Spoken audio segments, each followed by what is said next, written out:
Thank you so much for being here. This video is primarily about the principles or elements of design when approaching a floral piece, and I want to dive right into that. My name is Brittany, and I am the owner, lead recipe writer, and creative and founder of Crimson Floral Co., based out of Southern California.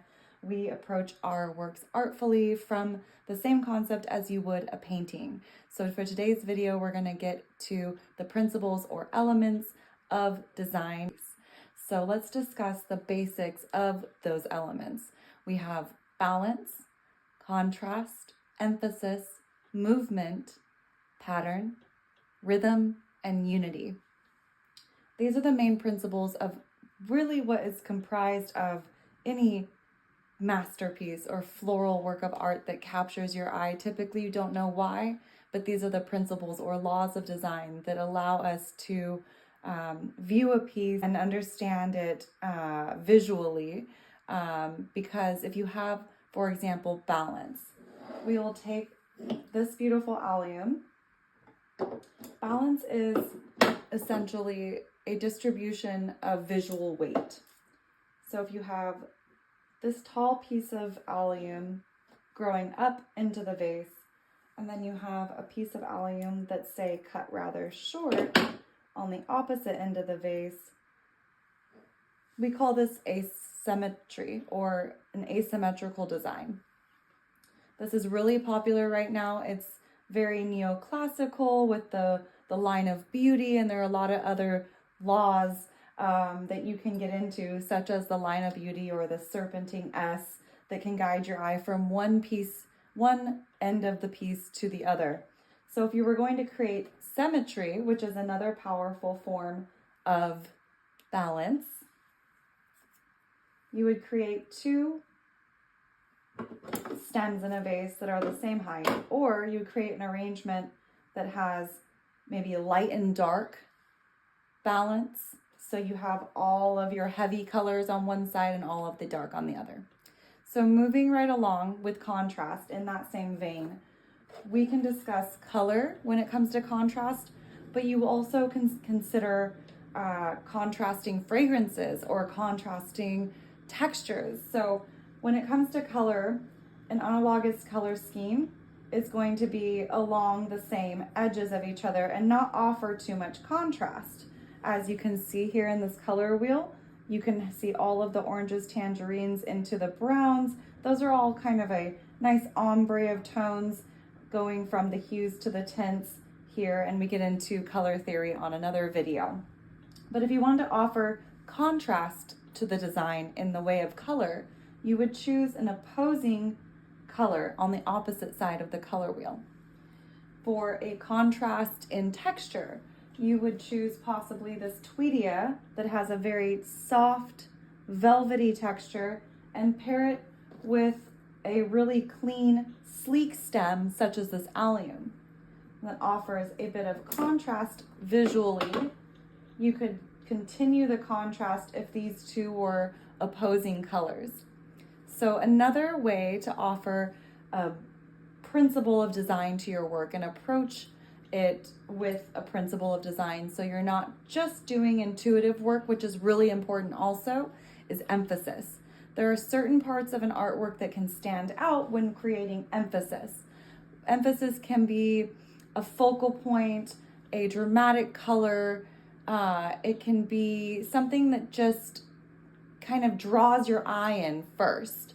So for example, if we had that tall stem again, the emphasis of that stem, and say everything else in the design was rather low, this would be creating emphasis on the stem, which is really powerful, really important, especially if you're using an extremely high-end novelty hybrid stem grown specialty in a specific time of year. You would want to put the emphasis on that stem because that is where the most value is from a price perspective of the arrangement. Now, another way to apply these principles, and the next principle we're going to discuss, is movement. There's a lot of ways to apply movement to your pieces, but it's really the concept of how your eye moves through the piece of art. So you, again, we were discussing in the beginning that serpentine shape, which I'll demonstrate.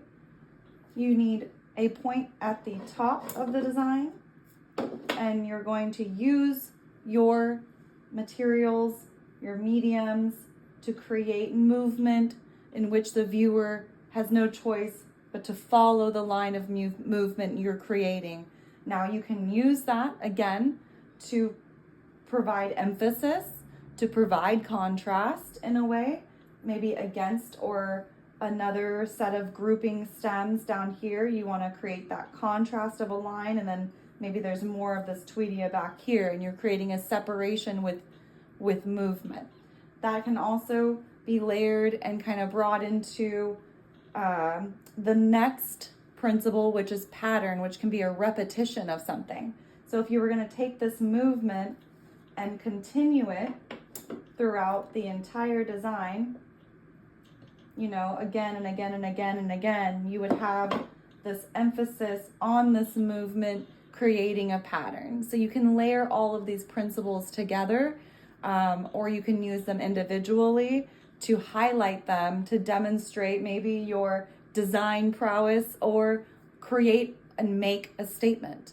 So if you have an opportunity to make a statement, like a large kitchen counter, foyer, large bar at event, please use these principles, or use these principles and learn them well, so that you can apply them together and create really contrasting, fun statement pieces.